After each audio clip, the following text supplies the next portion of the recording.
This is the fifth in a series of 6 videos which try to explain something of the Higgs field and the way in which it can give mass to the known elementary particles. Someone who has studied mathematics and physics to around the age of 20, or who is reasonably familiar with most of the ideas shown here, should be able to work through the arguments presented in the 6 videos so that they have some grasp of the sophisticated concepts involved without having cut too many corners. A lot of new ideas will need to be introduced, and although these are no more difficult than the concepts shown here, they will require a good deal of work if they are to build up to a coherent understanding of the Higgs mechanism and to try and understand what's really going on.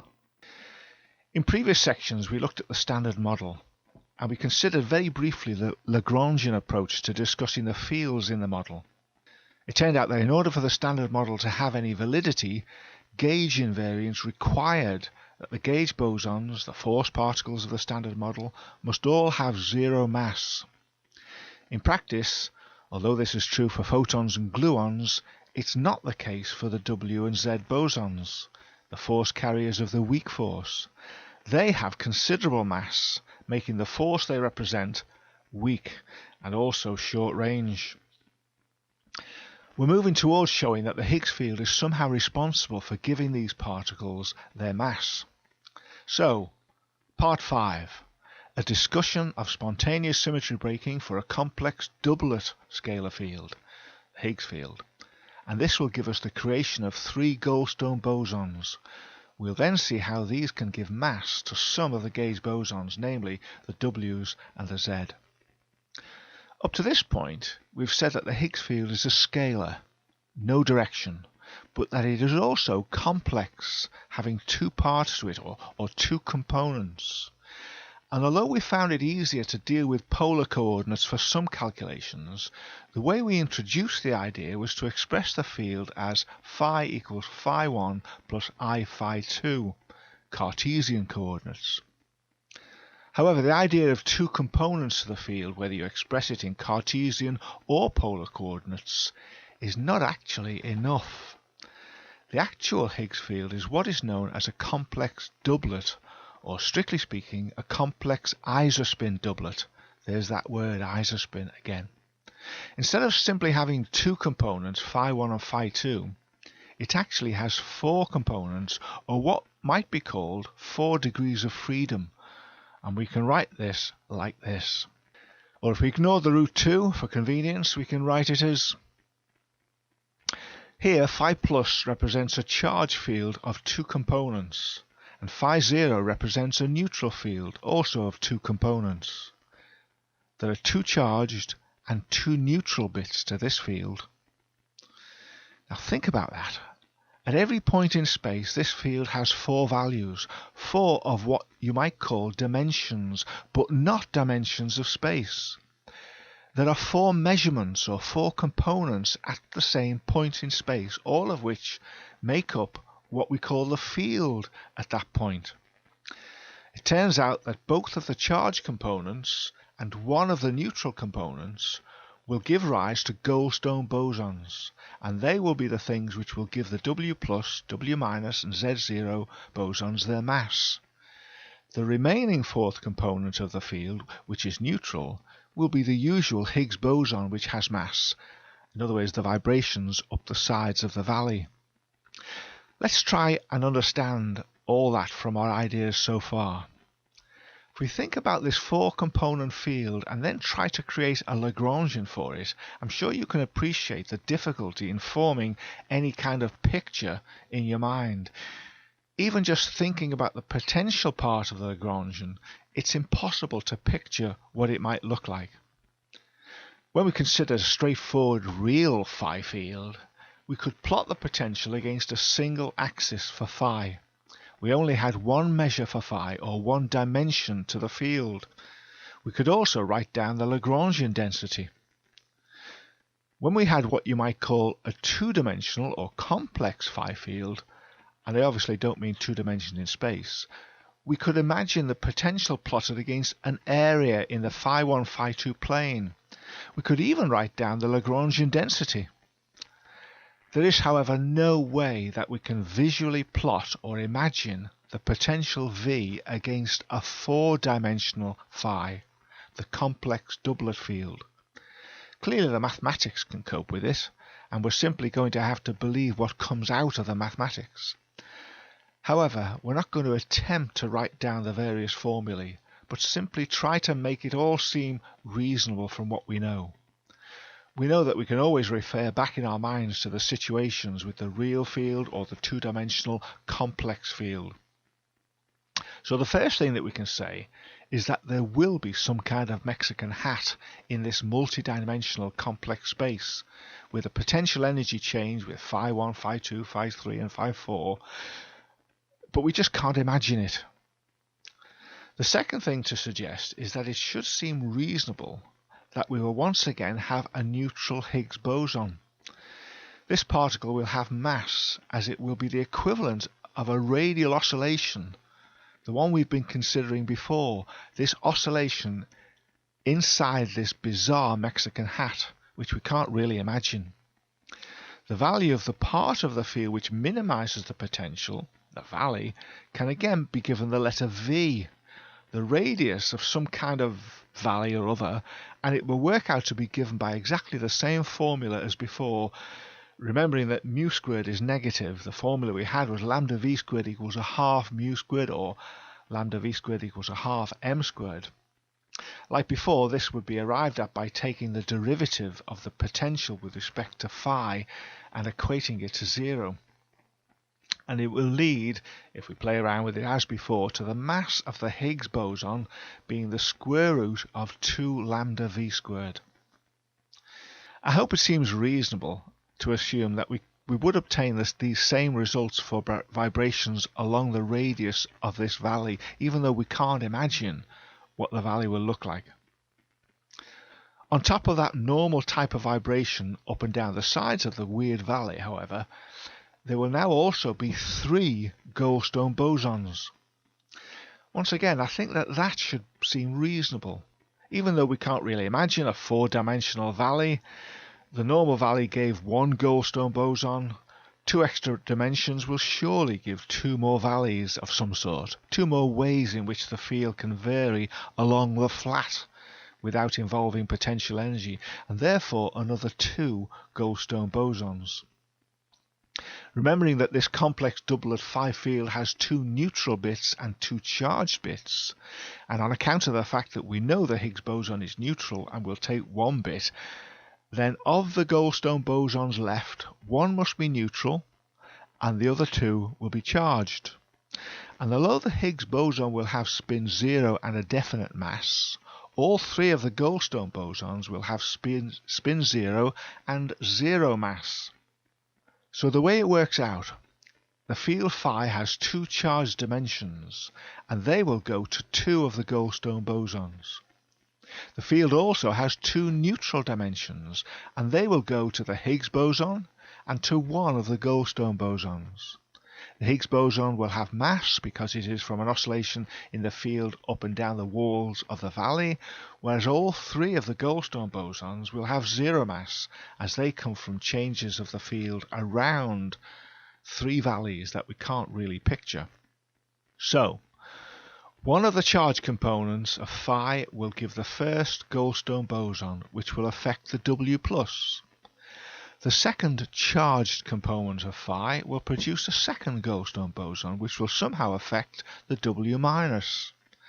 One of the 2 neutral components of phi will produce a third Goldstone boson, which will affect the Z0. And finally, the other neutral component will itself be the massive Higgs boson.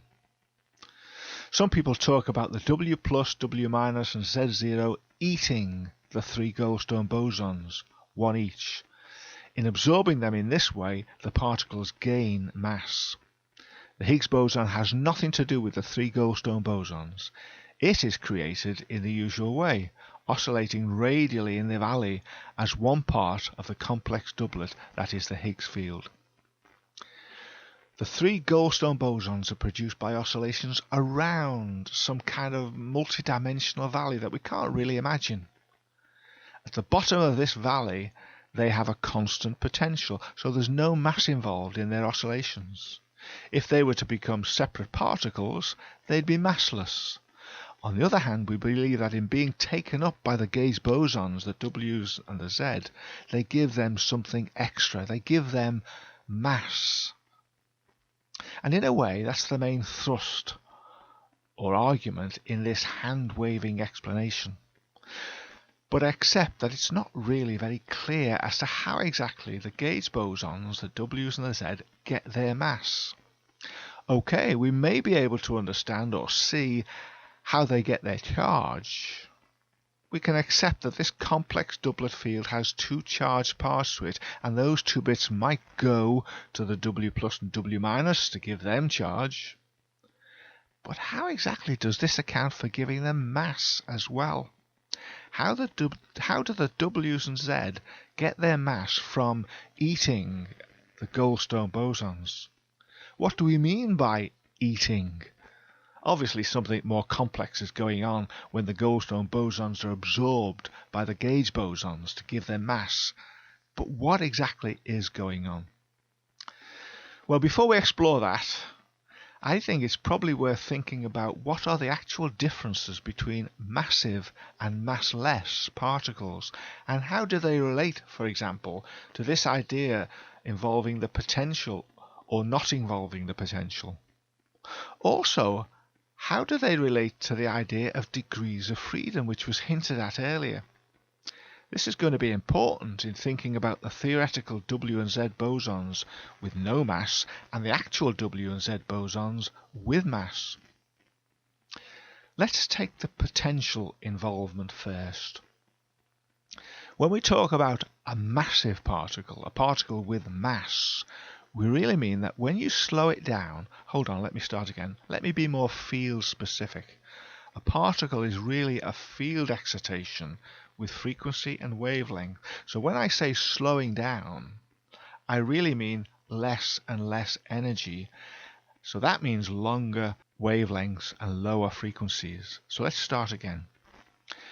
When we talk about particles with mass, such as an electron, we really mean that when you increase the wavelength of the excitation longer and longer, so that its energy goes lower and lower, the energy does not tend towards zero.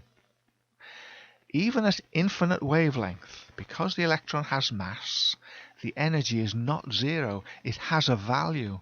There's some left over. And that energy at infinite wavelength is essentially the particle's rest mass. And of course it's given by energy equals mc squared.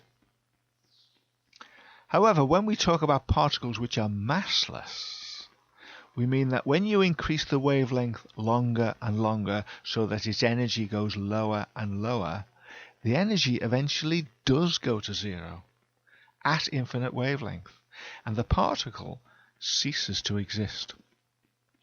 I suppose that makes sense for things like the photon, which has zero mass, and where you may recall that its energy is given by E equals h bar omega, or E equals hc over lambda.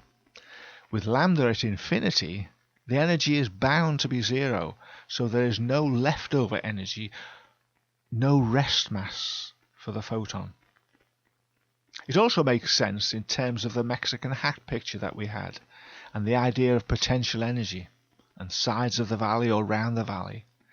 It's perhaps simplistic to think about it in this way, but for a particle with mass, even when the oscillation in the valley goes up and down the sides extremely slowly, almost stopping, there is still the energy of the potential as it goes up and down the sides, and the amount of the involvement of energy remains constant. It still goes up the side by the same amount, even if it's going almost infinitely slowly, with low frequency and very long wavelength.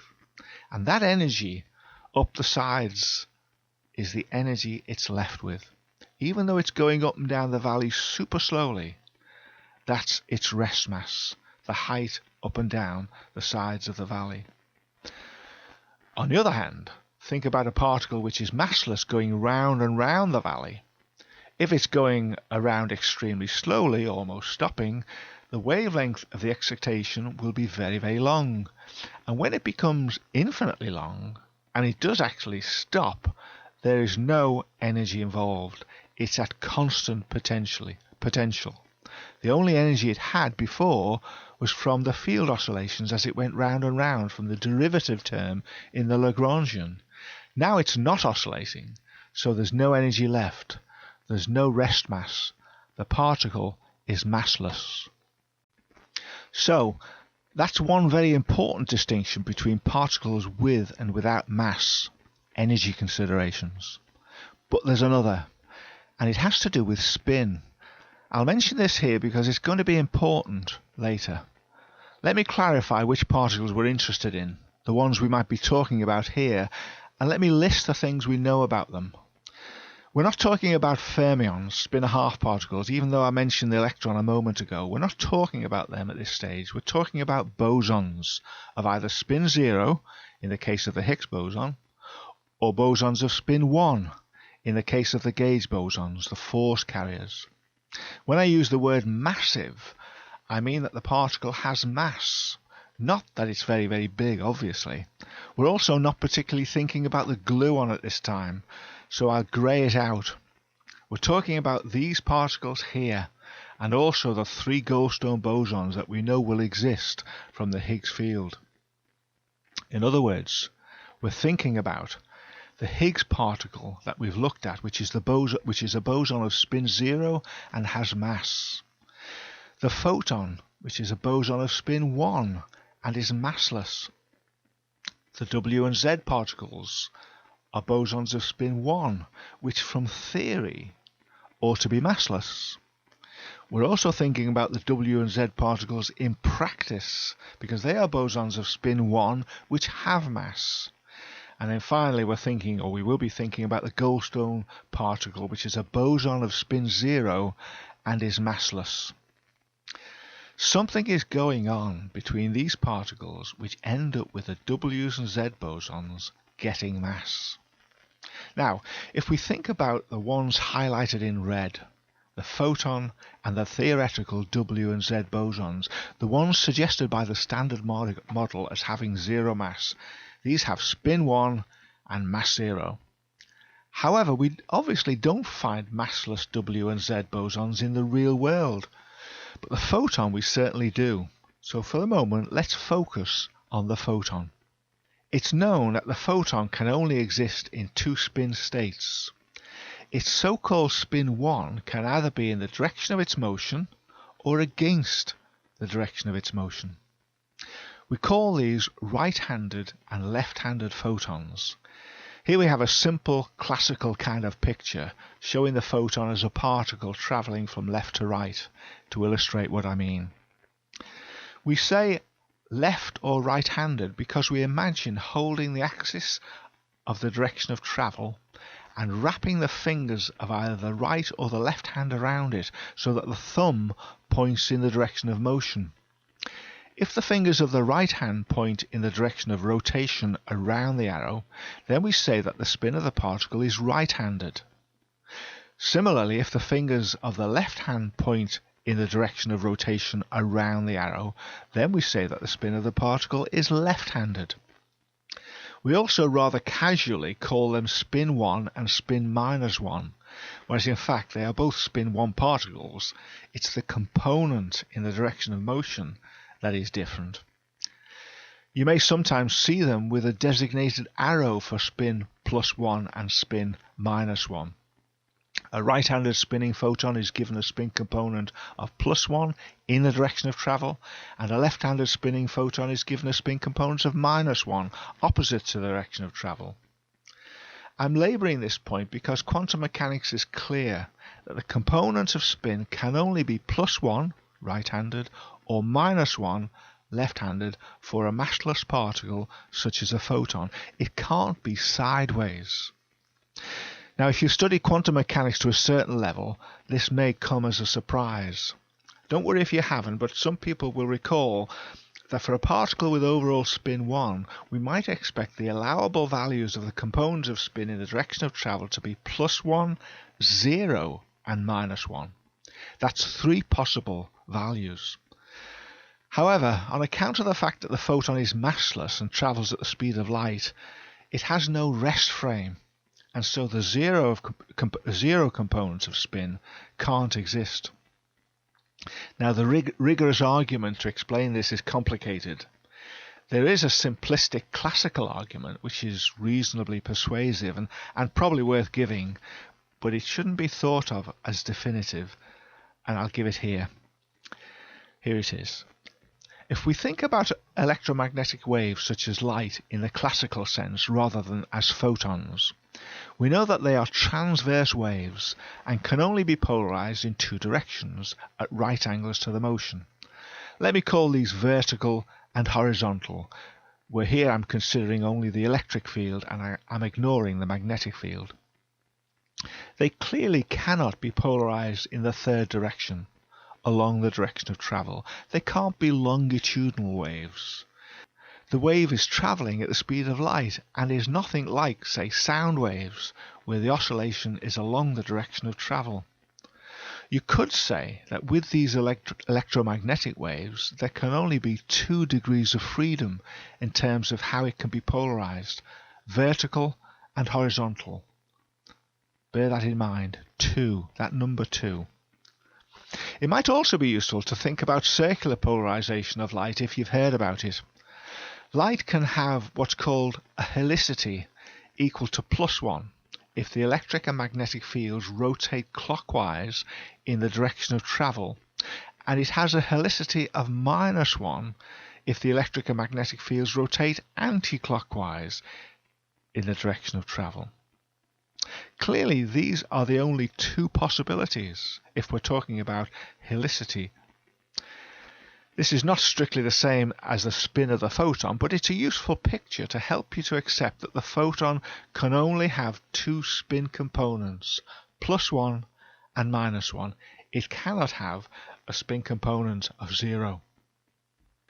If you think about it, the same must be true for gluons. They are considered in the standard model to be massless gauge bosons.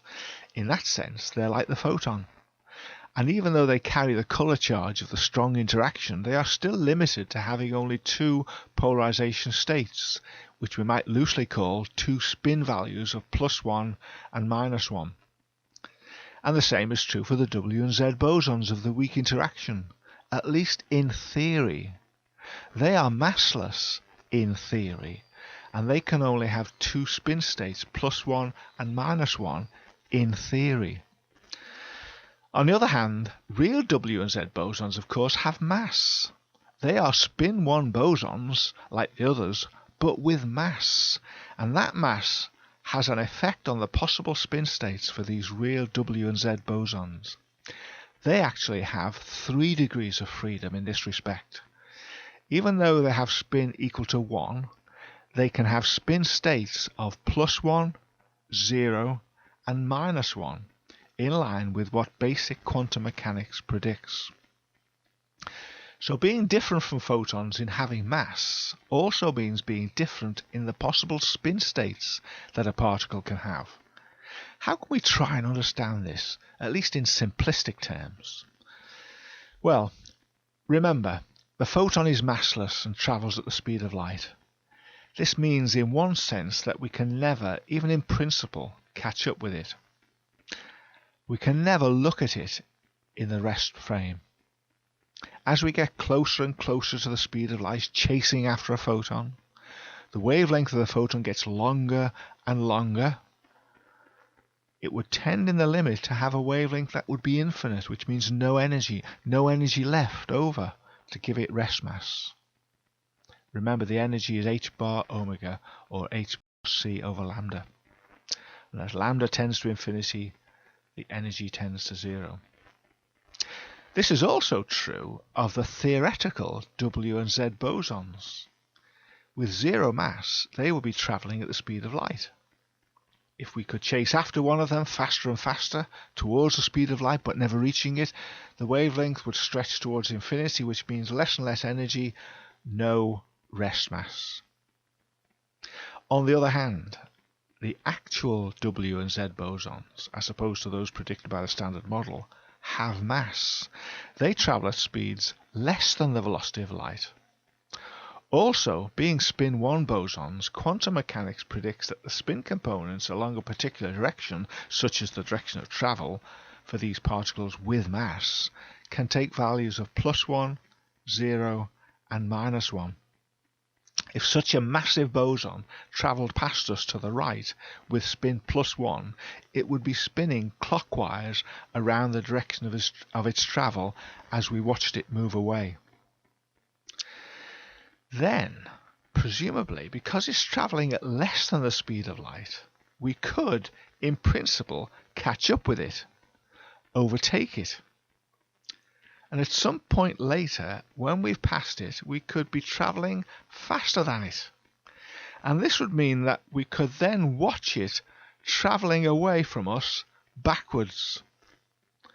Now, it would still be spinning in the same direction as before, but this time it would be moving away from us, in a sense, in the opposite direction. This means we would have to say that it had spin -1. Its direction of travel relative to us will have been reversed, even though the spin is still, strictly speaking, the same.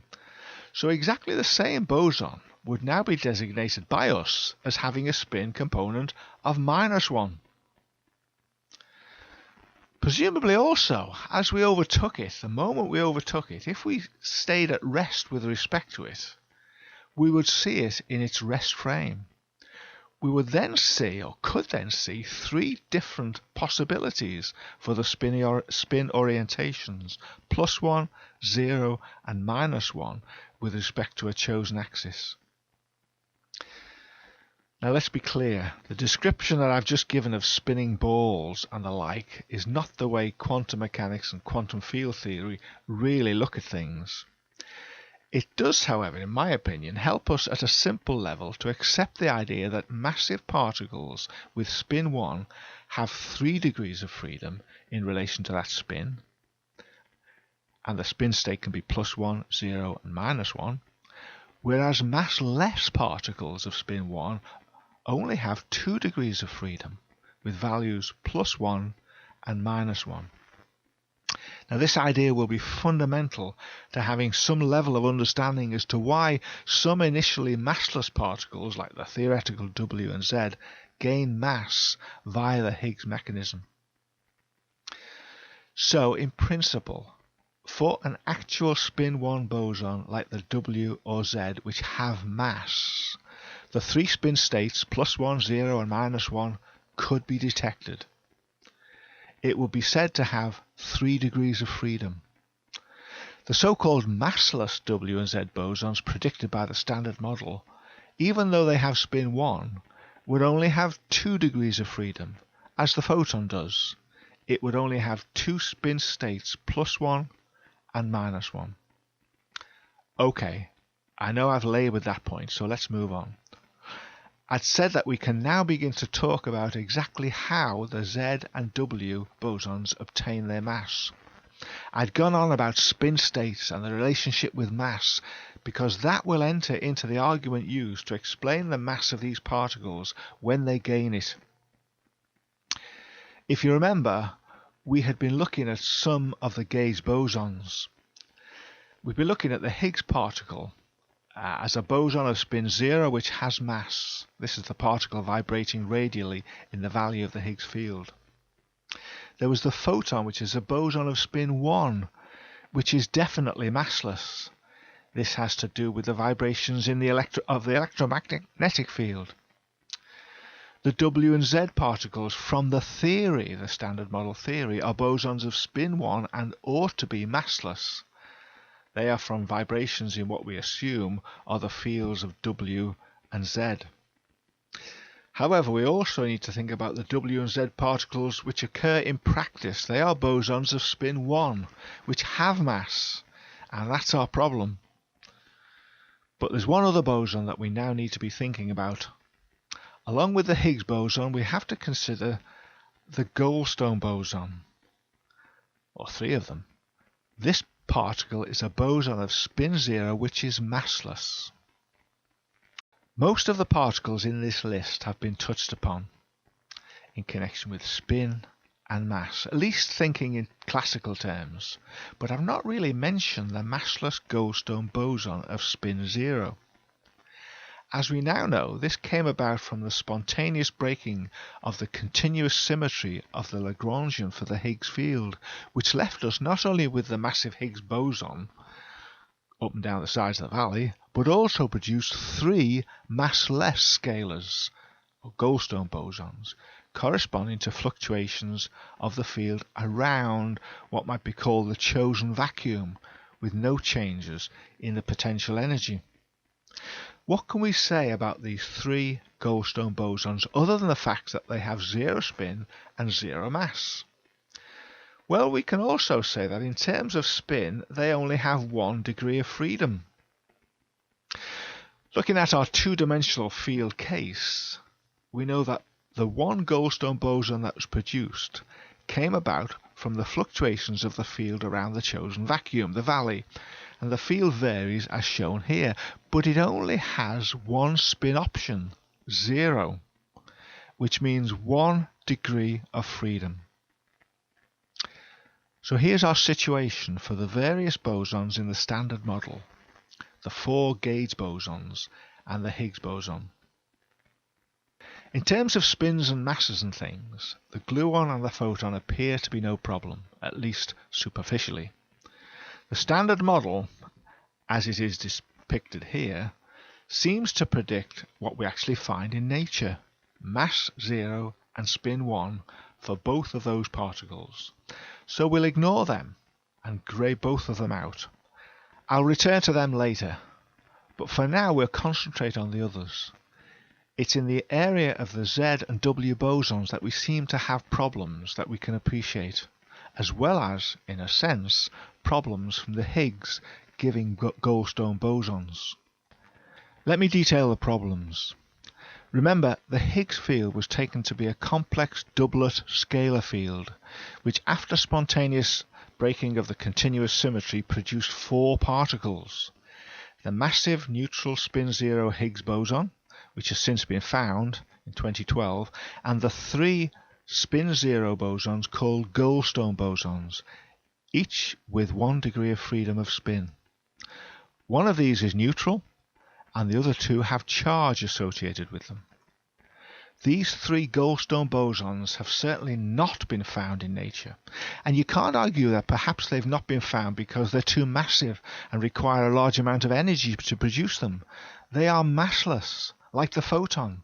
As their wavelength increases, their energy should tend to 0. We should be able to produce them at low energies. There's no rest mass that we would need to have to create. So there's a problem, and that's problem number 1. We seem to have too many things here. 3 particles too many in the theory. 3 particles that don't exist in the real world. 3 single degrees of freedom too many. On the other hand, the neutral Z boson is predicted by the standard model to be spin 1 and massless, and to have only 2 degrees of freedom with respect to spin. A particle with mass, a real Z, would need 3 degrees of freedom. We are short of a degree of freedom that would allow us to talk in terms of the spin orientation in the rest frame, and hence have the Z0 as a massive particle, which is how it exists in the real world. The same argument, of course, applies to the W plus and the W minus. All in all, for these 3 weak force gauge bosons, we are short of 3 degrees of freedom, 1 each, to match reality. Now I'm sure you can see a pattern here, and you can see where this is going. We have 3 degrees of freedom spare in the very existence of 3 Goldstone bosons, which we can't create and never seen, and we are 3 degrees of freedom short in our theory of the W plus, W minus and Z0 in order to match reality. The solution, of course, to the whole problem is if the spare degree of freedom in each of the 3 Goldstone bosons is used to give the Z and W's an extra degree of freedom each, thus giving them the possibility of a third value of spin orientation, the 0 value, and at the same time giving them mass and a match to reality. The Goldstone bosons would, of course, have to disappear and never be seen. In physics terminology, we sum this up by saying that the Higgs field itself is a complex scalar SU2 doublet, which can be thought of as having 4 components, 2 real and 2 imaginary parts. And because of the way the potential energy changes with the field value, the graph that we can't plot, this Higgs field induces spontaneous symmetry breaking so that it ends up having a non-zero field value in all of space. Now we understand that's the Valley value. In doing so, it produces one massive spin zero boson, which we call the Higgs boson, up and down the sides of the valley, and 3 of what would be called Goldstone bosons, were it not for the fact that they are coupled via the weak charge to the gauge fields of W+, W-, and Z0. It was Philip Anderson who in 1962 worked out that when you have both gauge symmetry, that's the W's and the Z, and also spontaneous symmetry breaking of something like the Higgs field, then the Goldstone massless boson, or mode of vibration, can actually combine with the massless gauge field modes, the W's and the Z, to produce a physically massive vector field, in other words, a particle with mass. So these 3 spare degrees of freedom from the Higgs field, instead of producing actual Goldstone bosons, mix with the W+, W- and Z0, and the only way in which they show themselves is an extra spin component of these weak bosons, which now that they have 3 degrees of freedom in their spin components, must now be at velocities less than the velocity of light, and therefore they must have mass. And that is essentially what is believed to happen. That's the descriptive explanation. Some people talk of the W and Z bosons as eating the Goldstone bosons and thereby obtaining their masses, and of course, in the case of the W's, obtaining charge as well. Okay, that's the descriptive hand-waving bit about how the W and Z bosons get their mass from spontaneous symmetry breaking. What I'd like to try and do now is to see if we can lace that descriptive argument with some mathematics. I must confess this is very difficult to do with any rigour, but we can try to make the outcome, that particles obtain mass, seem reasonable from the mathematics. And in order to try this, we have to make a lot of simplifications and approximations. What I'd really like to be able to do but can't is to take the Lagrangian of a simple Higgs field phi, maybe the one from the 2-dimensional complex field from which we got our circular valley and 1 Goldstone boson. This would have kinetic and potential parts to it to start with and look something like this. As we know by now, this Higgs Lagrangian would relate to the complex field phi and have a derivative term for the kinetic energy and some other terms for the potential energy, which would include more complicated interaction terms. Then I'd like to add to this complex Lagrangian, say, the Lagrangian of the massless Z0. Now, being a vector boson, this Z0 would be some kind of A field, not the vector field of the photon, but the vector field of the Z0. And it would only have a kinetic part to it because it's massless, at least in theory. This would then give me the total Lagrangian of the theoretical Z0 and the Higgs field together. Then, the hope would be that by using some jiggery-pokery of mathematics and symmetry breaking, I'd get the Goldstone boson, only one here because of the field we're using from the Higgs field as before, but somehow this 1 Goldstone boson would tag along with the Z0 part of its Lagrangian, which would then suddenly have a potential term indicating that it had mass. In other words, I'd end up with a total Lagrangian which, when I separate the terms, could be made to look like the Lagrangian of the single Higgs boson with its radial oscillations in the valley, and the Lagrangian of a Z0 which would then have mass as it would now contain a kinetic and a simple potential term. There should be no Goldstone boson in sight, no trace of the field changing as it went round the valley. This would then demonstrate that the spontaneous symmetry breaking of the Higgs field produced a mass in the Z0. And I suppose a similar argument could then perhaps be made for the W plus and W minus with the other two Goldstone bosons. Unfortunately, there's a huge number of mathematical complications to this rather simplistic expectation, which means that the whole thing can't really be explained without this much more complicated mathematics. And of course, we've got no hope of getting to the grips with that here. If we want to have an inkling, a feeling as to how this happens, we need some way to dumb it all down. Before I make an attempt at doing just that, here's a taste of what some of the problems are. Firstly, as we've already said, the Higgs field is not the simple complex singlet where phi equals phi1 plus I phi2. It's a complex doublet with 4 components, and after breaking the symmetry it produces 3 Goldstone bosons. We couldn't explore the mathematical complications of all this. We had simply played with the singlet complex field to give me 1 Goldstone boson, and then we accepted that the complex doublet would give me 3. An even worse complication, however, relates to the W and Z bosons themselves. If you recall from the earlier sessions, the various gauge bosons, those particles or fields responsible for the 3 forces between particles, had different degrees of complexity. The 3 forces, colour, electromagnetic and weak, are described in terms of what are called unitary groups, and these groups have different dimensions. We've already hinted at the idea of group theory being important in the standard model, SU3, SU2 and U1, that sort of thing. It's far too involved to get into, but we can write the combination of gauge groups in the standard model as SU3, SU2, U1. The SU3 part here represents the theory that governs the colour charge. There are 3 colour charges, as we said, there are 3 colour charges to worry about, and in a sense 3 anti-colour charges responsible for the forces between quarks. The group SU3 is the gauge group for the strong interactions known as quantum chromodynamics. The massless gauge field for this theory is the gluon. The group SU3 predicts that there are 8 types of gluon, and we had this as 3 squared minus 1. 9 minus 1 is 8. The other part of the gauge groups, SU2 cross U1, is no easier to understand.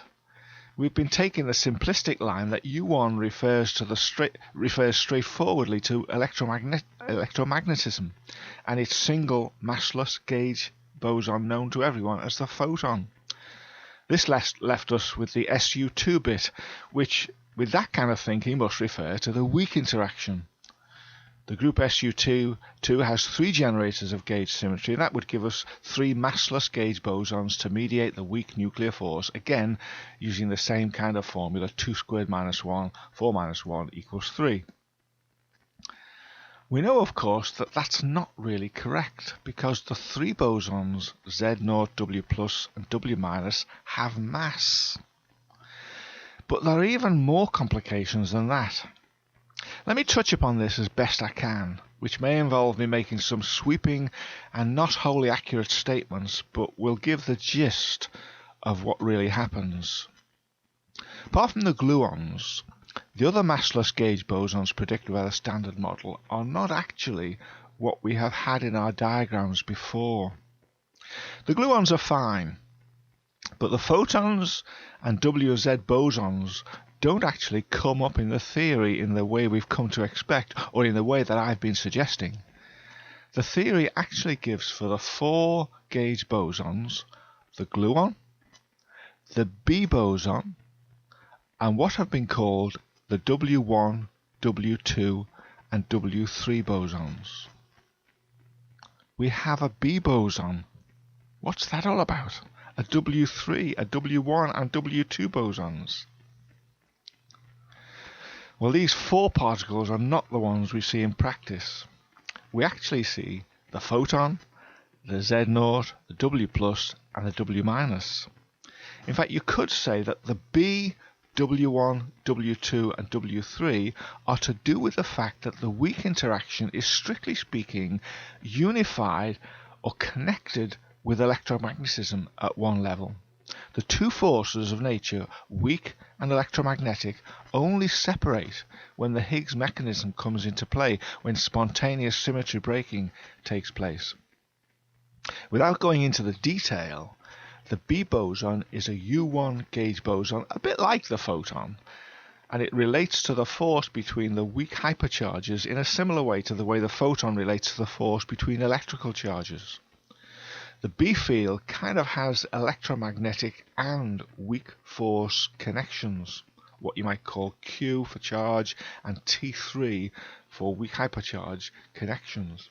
SU2, on the other hand, which must have three generators of gauge symmetry, remember 2 squared minus 1, predicts the three massless gauge bosons W1, W2 and W3, which are not the same as what we see in nature, Z0, W plus and W minus. Here's what happens essentially. After spontaneous symmetry breaking of the Higgs field, after the field drops into the valley, the B boson and the W3 mix together in two different ways and by two different amounts to give the photon and the Z0 boson. More of the B than the W3 mix together to form the photon. That's why I've made the arrow thicker for that one. The photon is still massless, but it now only relates to the electromagnetic interaction. Symmetry breaking has caused a break to occur between the weak force and the electromagnetic force. In making the Z0, more of the W3 than the B mix together, and now this new particle relates only to the weak force, and in particular to the neutral aspects of the weak force. Once again, we can say symmetry breaking has caused a break to occur between the two forces of nature. If you study physics further, you'll recognize this mixing as being to do with something called the Weinberg angle and this matrix relationship. It just basically says that the photon, the gamma here, and the Z0 are made up of different bits of the B and W3, which depend on the Weinberg angle theta W. On top of that, however, the parts of the W3 and B that make up the Z0 are joined by one of the Goldstone bosons created in the spontaneous symmetry breaking, the neutral one. This provides the extra degree of freedom for the new particle, the Z0, to have mass. This is not the case, of course, for the photon. No Goldstone boson is available to give mass to the photon. Just as well, because it would then have had a weak short-range force, and the universe with photons like that would be nothing like it is now. As well as the B and W3 mixing, however, the W1 and W2 fields mix to form the two W bosons which, together with the remaining two Goldstone bosons, come together to produce the W plus and W minus bosons. These get their mass from the extra degree of freedom that the Goldstone bosons give them, and also get their charge from the Goldstone bosons. Let me repeat, there is no Goldstone boson for the photon, so it remains massless.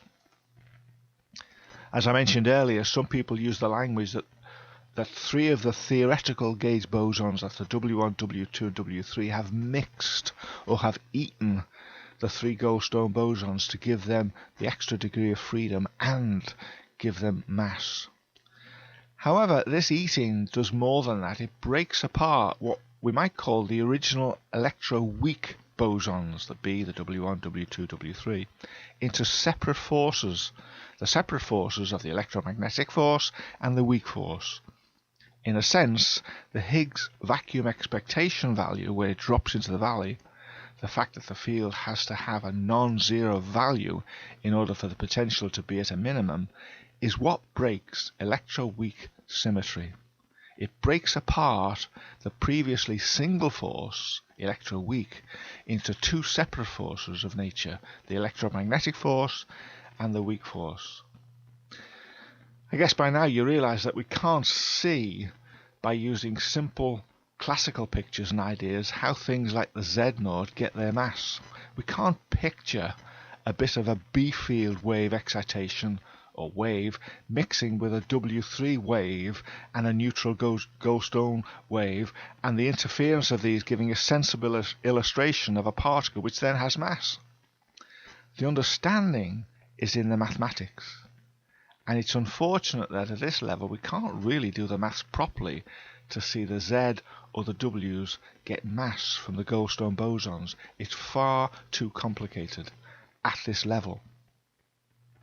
However, we can try to see the kind of thing that the mathematics might do when all of this particle mixing or field mixing takes place. We may be able, by making some wild assumptions and approximations, to get a glimpse of what is going on mathematically. And that is what I'm going to try to do now, so here goes. For those people who'd rather not get embroiled in more mathematics, you could move on to video 6 at this point. At least you should have some inkling as to why the W and Z bosons get their mass, essentially from absorbing the Goldstone bosons. If you do want a glimpse as to how it happens mathematically, even though sweeping assumptions and inaccuracies will be made, then continue watching here. To do this, I'm going to assume the complex singlet Higgs field, which we looked at in some detail, and which produced the one massless Goldstone boson. That's the picture of the Mexican hat sitting on the complex plane of phi1 and I phi2. The one Goldstone boson from that, the one going round in a circle, will allow one other particle, a gauge boson, to get mass in this simplistic argument that I'm going to make. For that particle, I'm going to choose the photon. Now I know that that is preposterous. The photon doesn't have mass. It doesn't get mass from the Higgs mechanism. But the reason I'm doing it in this way is because it's easier to do. We understand that we think we understand a little bit about the electromagnetic field of U1. And we can't really start learning about the Z or the W fields of SU2. Either way, we're going to be cutting corners and making wild approximations, so we might as well do it with something that looks reasonably familiar. So I'll start with the Lagrangian of the complex singlet Higgs field, phi, the Mexican hat one, which will have kinetic and potential parts. Then I will add to it the Lagrangian of the massless photon, which will only have a kinetic energy part, or a T part. This will then give me the total Lagrangian of the photon and the Higgs field together. Then by manipulating the mathematics and symmetry breaking, it will hopefully give me a Goldstone boson from the Higgs field as before, which will somehow tag along with the photon part of the Lagrangian. This would then suddenly have a potential term indicating that it had mass. That's where I'm going, so let's do just that. Starting with the Lagrangian of the free complex Higgs field in singlet form, that's the Mexican hat one that will give us one Goldstone boson, we can write the Higgs Lagrangian in terms of phi and its complex conjugate phi star as before. That should be something that we're reasonably familiar with by now. We then want to add to it the Lagrangian of the massless photon. Now, if you remember, the Proctor Lagrangian for a photon with mass, yes, I know that's not allowed, the Proctor Lagrangian for a photon with mass was given by this expression. Or we could write it as this one, where F is known as the electromagnetic tensor, this strange subtraction of the derivatives of the electromagnetic field A. Now, I know we said before it seems to have the signs the wrong way around, but we can live with that. In this case, the kinetic energy term is negative, and any mass term, if there were to be one, would have to be positive. We know, of course, that gauge invariance requires that the mass term for the photon is 0, so we can simply write the photon field Lagrangian as L equals minus 1 over 16 pi times f squared. Therefore, the total Lagrangian that we could write down, which would include our Higgs field and the massless photon field, would then be the addition of these two Lagrangians, namely L Higgs and L photon.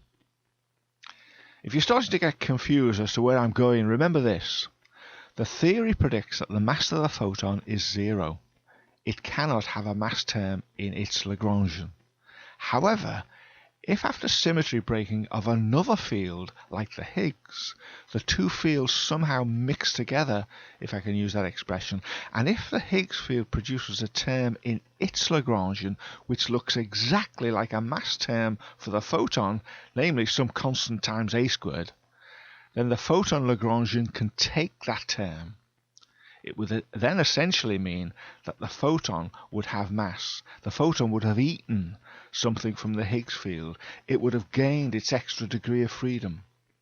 Note that the mass term for the photon will be positive, as in the Proctor Lagrangian the derivative term is negative. I just want you to contrast that with our Higgs Lagrangian, where the derivative term is positive and any real mass term has to be negative. You may remember we discussed that earlier. To be clear again, all this does not happen in practice for the photon. The photon does not get one of the Goldstone bosons. In the full theory, there are only 3 Goldstone bosons available, one each for the Z, the W+, and the W-. What we're looking at here is just a theoretical exercise for the complex singlet Higgs field to try to see how the mathematics might work in the case of the Z or the Ws. Anyway, looking at our simple set of 2 Lagrangians together, one from the complex singlet scalar Higgs field, from which we'll get only one Goldstone boson, and one from the massless Proctor Lagrangian, it should be possible for you to get your head around this. These two will be added together. The Higgs part is what we've worked with before.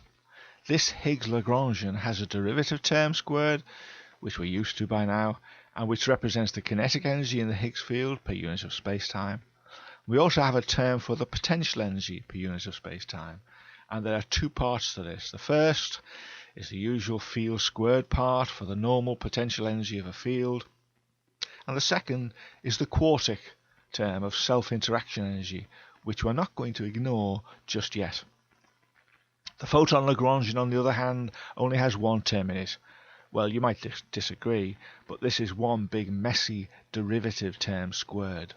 It's the square of a kind of subtraction of derivatives and represents kinetic energy and nothing else, because we're dealing with a massless photon, the one predicted by the standard model. What we shall hope for is that by some mathematical jiggery-pokery we can get from the Higgs term on the left a term of the form some constant times a squared, some constant times a mu, which will compare with the mass term that the Proctor Lagrangian suggests, m squared over 8 pi a mu, or m squared over 8 pi a squared. Anything multiplied by a squared will do. And when this is then shifted along in the Lagrangian and seen to be added to the derivative term in a, this strange f squared term if you like, it will signify that the electromagnetic field then has mass. The photon has mass.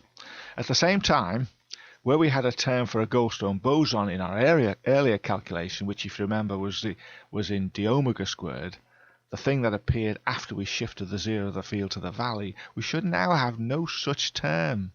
The Goldstone boson will have disappeared and been eaten by the photon Lagrangian. That's what we hope for in this exercise. Now you may understandably be thinking, how on earth can you get a term with the 4-vector a squared in it from the Higgs Lagrangian? And you'd be right to be worried about that. There are no a's in the Higgs Lagrangian, only phi's, so it seems a bit of a no-hoper to expect to get a spare a squared hanging round from out of the symmetry broken Higgs Lagrangian. But that's where the mathematical jiggery-pokery will come in. So that's where we're going. The full Lagrangian before symmetry breaking is therefore given by this. This represents our Higgs field ready to be spontaneously broken and our massless photon field. Anyway, enough of this part of the preparatory work and the excuses. Here goes. First thing we need to do with this Lagrangian is to make sure we have local gauge invariance throughout.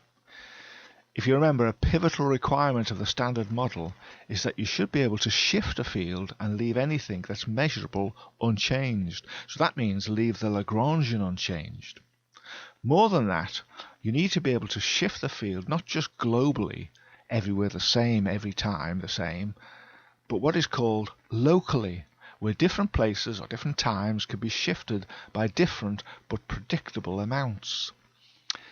Now we know that the vector field A, the photon field, satisfies that condition. In fact, we use this idea of gauge invariance to get rid of the mass term in its Lagrangian earlier, because photons are definitely massless in the sense that their own Lagrangian cannot contain a mass term. So that part of things is okay.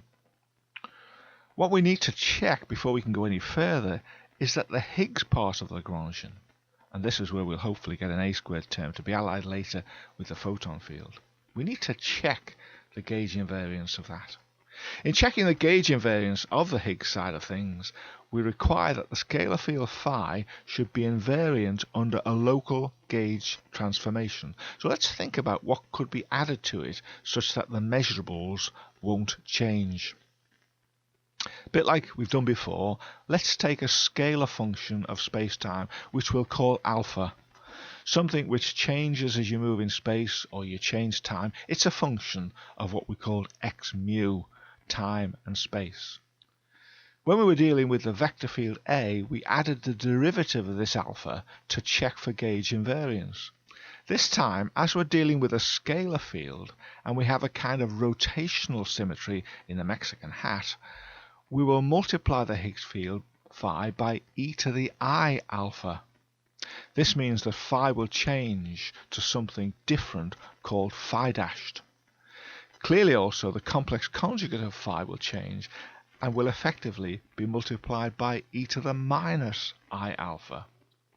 So phi of x mu goes to phi dash of x mu equals e to the I alpha times phi of x mu, and phi star of x mu goes to phi dash star of x mu, which is equal to e to the minus I alpha times phi star of x mu.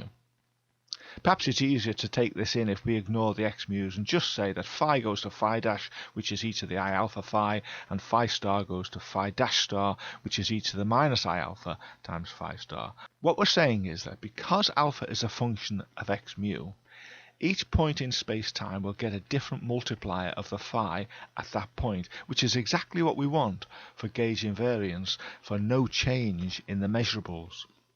I'll continue to ignore the x mu's in future. Just remember that both the fields phi and the variable alpha are both functions of space and time, x mu.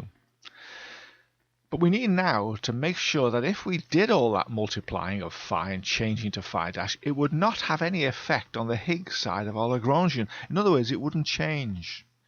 So ignoring the photon term to the right in f squared, let's consider what would happen if we put the new e to the I alpha in for phi and e to the minus I alpha phi star for phi star on the Higgs side.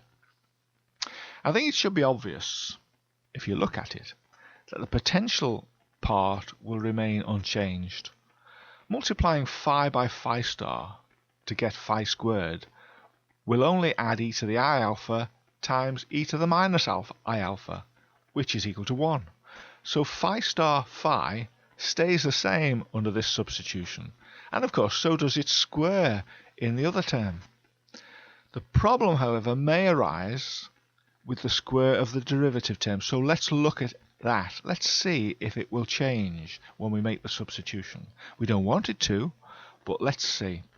If we substitute the shifted value of phi dashed equals e to the I alpha phi, and the shifted value of phi dash star equals e to the minus I alpha phi star, into this equation, it looks as though it will change, because phi dashed and phi dash star will now contain alpha, and alpha is a function of x mu.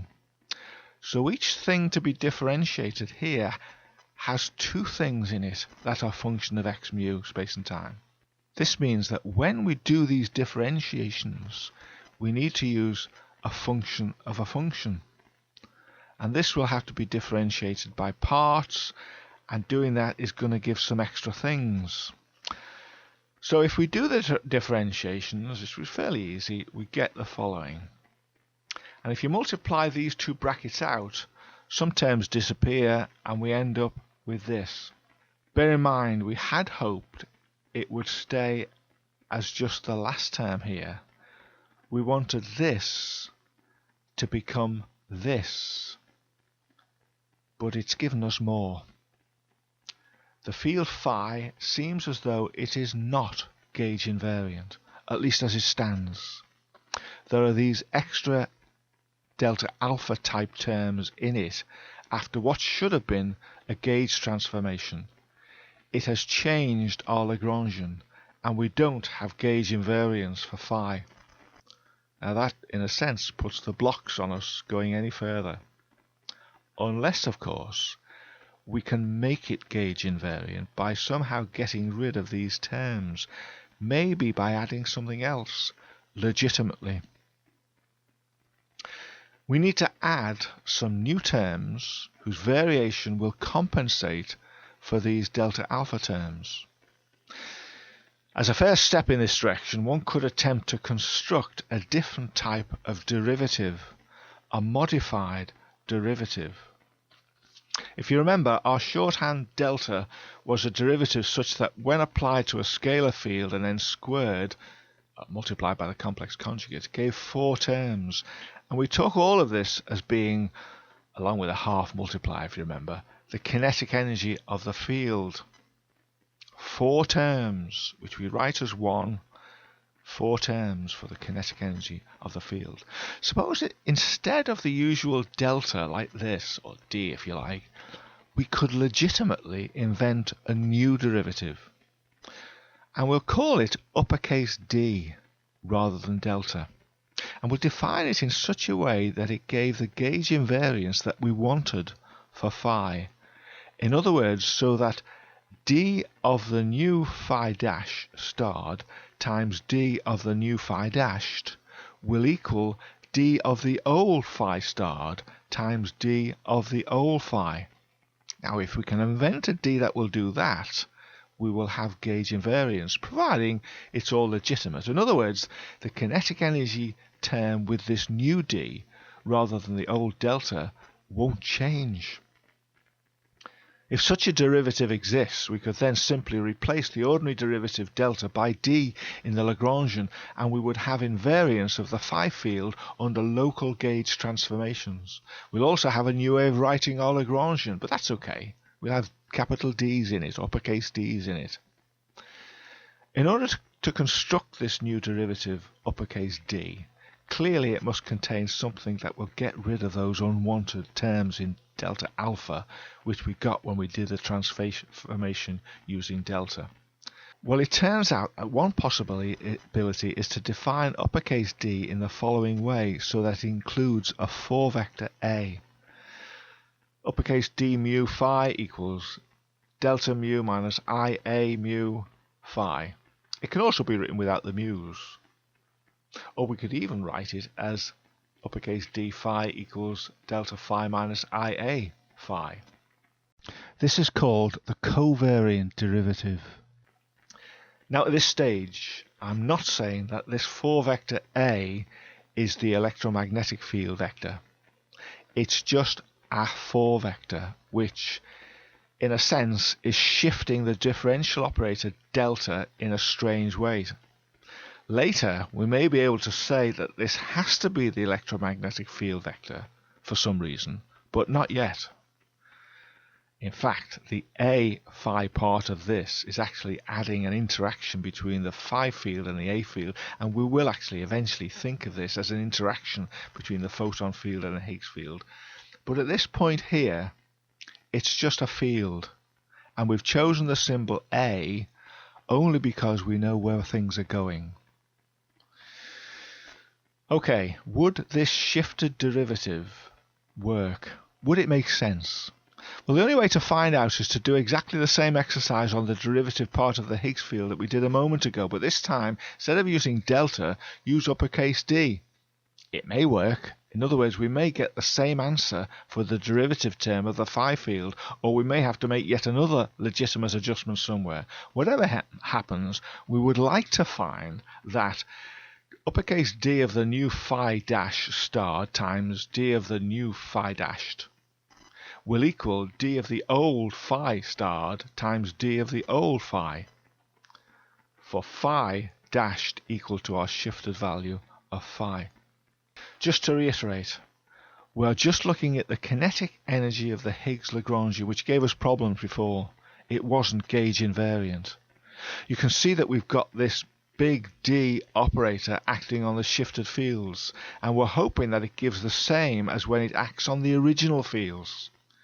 Now, if we write this out in full, you can see what we're hoping for in terms of the left-hand side being equal to the right-hand side. Now, the right-hand side can't really be made any simpler at this point. If we expand it out, the only thing that changes is that one minus sign becomes a plus sign. But we need to work through the derivatives of the left-hand side and see if it gives the same as the right. It's messy, but not difficult. It is derivatives of a function of a function. You could probably easily do it. The left-hand side gives the following two multiplied brackets. You can see highlighted that there is e to the I alpha, e to the minus I alpha throughout one bracket and e to the I alpha through the other, red and blue. So they will all cancel one another out, and the expression for the left-hand side will become this. Notice that I've now highlighted the terms with delta alpha in. If I now collect some of the terms together, it becomes this. And that is as simple as I can make the left-hand side. But we said that for invariance, it needs to be the same as the right-hand side, namely this. And it's still not quite right. Instead of A, which we have on the right, we have A minus delta alpha in each bracket on the left. This use of uppercase D, delta minus I alpha, is not quite the same as the derivative acting on the old phi. Or is it? If the field A that we invented and added to the derivative to form the new derivative is a gauge field, it means that when A changes to A minus delta alpha, no measurable variables will have been altered. Nothing really changes in terms of what can be measured in the real world. This means that although the new Lagrangian, which has uppercase D acting on phi dashed, looks different, it is actually not different to when uppercase D acted on phi, at least as far as reality is concerned. The uppercase D Lagrangian of the Higgs is effectively the same under the gauge transformation e to the I alpha. Now, given that we already had gauge invariance for the electromagnetic part of the Lagrangian, we can now say that our total Lagrangian for the Higgs and the electromagnetic field is wholly gauge invariant, providing we use the new covariant derivative uppercase D. So instead of the original Lagrangian for the Higgs and the electromagnetic fields together, we can now write this and be sure that it's gauge invariant. Of course, we still haven't shown how the Higgs field by spontaneous symmetry breaking can give mass to a boson, in this case the photon. All we've shown is that we can make a legitimate gauge invariant Lagrangian for the two fields together. However, now that we have this A 4 vector within the derivative of the Higgs Lagrangian, and having identified it as a gauge field exactly like that of the photon, we even gave it the same letter, you can probably begin to see how we might get an A squared term from the Higgs side of things, which will then be seen as a mass term for the photon field on the right.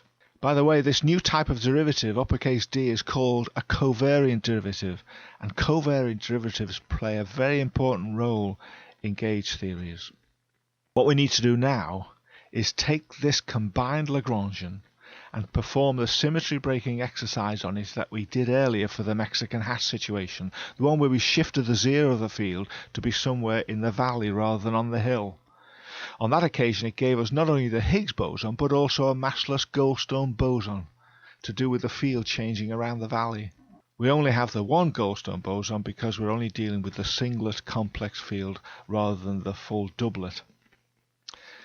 This time, in performing that same operation on the new uppercase D Lagrangian, we hope that it will not give us a Goldstone boson, which last time was a term in delta omega squared, but instead give a mass term for the photon, something multiplied by a squared.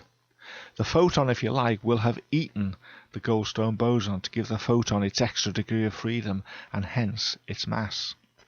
I should stress again that in the real world, with a complex doublet Higgs field, there are actually only 3 Goldstone bosons, and these are all taken by the Z and the 2W gauge bosons, there being nothing left to give the photon any mass. This exercise here is simply to try to understand the kind of mechanism by which the Z and Ws are likely to get their mass through looking at the simpler and approximated case of the photon in the complex singlet Higgs field. So, given our equation for the combined Lagrangian, where effectively the uppercase D is delta minus IA, let's move to polar coordinates as before by substituting for phi and phi star. Phi equals rho e to the I omega and phi star equals rho e to the minus I omega, where rho and omega will effectively become the 2 components of the Higgs field instead of phi 1 and I phi 2. Now we only really need to look at the Higgs side of the Lagrangian, both the kinetic and potential terms. If we get an extra positive a squared term, we can assume that it will tag along with the minus f squared term, which is the derivative term for the photon, and it will give it mass. We also hope that, as before, it will produce the massive Higgs boson, the excitation along the radius, but not give the massless Goldstone boson, the rotation around the valley. We'll see. Here is the Higgs part of the Lagrangian as we now have it. Just looking at these two things, remember that the covariant derivative uppercase D of phi is d of phi equals d delta minus IA of phi. Putting these in, it gives for each of these d phi and d phi stars the following. Here, to form the complex conjugate of the covariant derivative, I has been changed to minus I as usual. Notice the bracket A minus delta omega in each case. We know that the 4-vector A is gauge invariant, so the outcome or the measurables won't be any different if A varies in some way from place to place or from time to time. In other words, A minus delta omega will give exactly the same result as A. In that sense, we could equally well write A for each of these brackets so that the covariant derivatives become, multiplying these together as they are in the Lagrangian, the e to the I omega and e to the minus I omega terms obviously cancel, leaving us with this, which ends up giving us this. You may have realized that this has gotten rid of the delta omega squared term that occurred when we used the normal derivative last time, and which would have been present here if we had kept the A minus delta omega terms. This means that there will be no term for the kinetic energy of movement around the valley. In other words, there will be no Goldstone bosons. That's half the job done. Up to this point, we've only substituted the polar coordinates into the derivative term of the Higgs Lagrangian. We need now to do the same for the potential term, both parts of it, the squared term and the self-interaction quartic term. This is the thing we did when we first looked at the mathematics behind the Mexican hat potential. Changing over to the covariant derivative uppercase D will not change the result that we got then for the potential energy term of the Higgs Lagrangian. That will be exactly the same as before. In that case, when we substituted phi equals rho e to the I omega and phi star equals rho e to the minus I omega into the Higgs potential, it gave us this expression. Putting all this together, the new Lagrangian of the Higgs field and photon field becomes, when we substitute the expression in rho for the derivative term and the expression in rho for the potential term, this is from the new derivative term of the Higgs. This is from the potential term of the Higgs, and this is the term for the massless photon.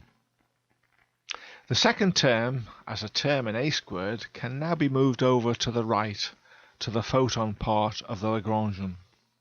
Also, as rho squared in that term is a straightforward multiplier of A squared, it means that we can make the approximation that it is constant and equal to V squared, the radius of the valley squared, giving us this expression. The other terms in rho, either being part of derivatives or terms which may balance out in some way, must remain for the time being. The potential energy of the Higgs field has two terms, but the main one in rho squared is positive, hinting that the mass of the Higgs boson is imaginary at this point. Now, we had this solution last time with the field on the top of the hill at value 0. We need to consider the situation when the symmetry is spontaneously broken and the field settles at a value where the potential is at a minimum, namely in the valley. Last time we settled on defining a new field which we called H, a field closely related to the Higgs particle in that it describes the variation of the radius rho from its mean position V in the valley. We therefore defined H such that rho equals V plus H and substituted it into the Lagrangian. Doing that this time gives the following expression. The first three terms in this Lagrangian are exactly the same as the majority of the Lagrangian last time, except without the Goldstone part, which has now given mass to the photon. Working through the algebra just as before and ignoring constant terms and self-interaction terms will finally give this expression. Here, the format of what we might call the Higgs particle part of the Lagrangian is exactly the same as it was last time, before we added the complications of the electromagnetic field and the covariant derivative uppercase D. It is a Higgs boson with mass negative in the field H squared, oscillating radially in the valley. There's no sign of the Goldstone boson, no delta omega squared term for the massless particle. Instead, there's a positive term in A squared added to what was the massless derivative term for the photon, which I'm writing as F squared. The photon, if you like, has been given mass. It's been given an extra degree of freedom from the disappearance of the Goldstone boson. Comparing this current photon Lagrangian now with the original Proctor Lagrangian for a photon with mass, it would appear from this simplistic calculation that the mass of this photon would be given by m squared equals 4 pi v squared. I should stress again, of course, that this exercise was done in order to see roughly how the Z and W bosons might gain mass from the three available Goldstone bosons, which are produced by the spontaneous symmetry breaking of the doublet complex scalar Higgs field. The subtleties of the actual theory with FSU2 are much more involved, and even so there ends up being no Goldstone bosons available to give the photon a mass in practice. Okay, that's it. That's the simplest explanation we can give here as to how the W plus, W minus, Z0 gauge bosons get their mass. It kind of falls out of a much more complicated mathematics in such a way that instead of Goldstone bosons in the Lagrangian, they become potential energy or mass terms for the W plus, W minus and Z0. That's the best we can do to make it all seem reasonable. However, there's one more thing yet to discuss regarding masses and the standard model. Fermions are also predicted to be massless by the model, and yet in practice they're not. How do fermions obtain their mass? It can't be by eating Goldstone bosons. There are none left. Something else must be going on with the fermions, something else that is also related to the Higgs field. And that will be discussed in the final part of this series of videos, Part 6.